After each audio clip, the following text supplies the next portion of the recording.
ગુરુ માતા સુદીક્ષાજી સાત સંગાથજી પ્રેમથી બોલજો ધન્ય નિરાકારજી। આજે આપણે વિચાર શક્તિ અને પોતાનું મહત્વ સમજો।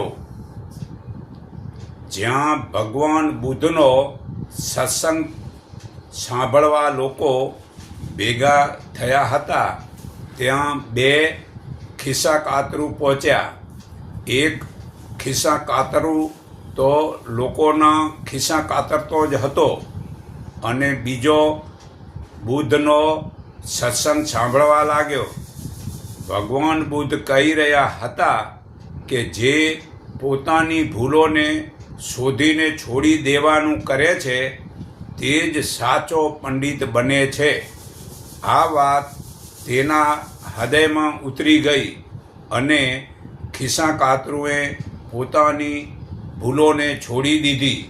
તે ખરેખર એક દિવસ ભગવાન બુદ્ધનો પરમ શિષ્ય પ્રિય બની ગયો। તો જુઓ, આ સત્સંગનો પ્રતાપ વિચારશૈલી માણસને બદલાવી શકે છે।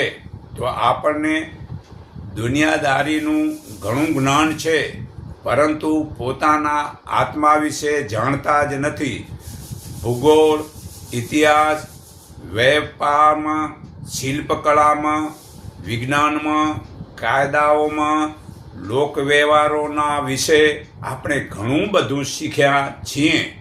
તે જ્ઞાન વડે આજીવિકા કમાવામાં અને પ્રતિષ્ઠા મેળવવામાં પણ અમુક ભલે સફળ થાય છે ને કામ આવે છે, પરંતુ તે કરતાં મહત્ત્વપૂર્ણ જાણકારીથી જ અજાણ છીએ।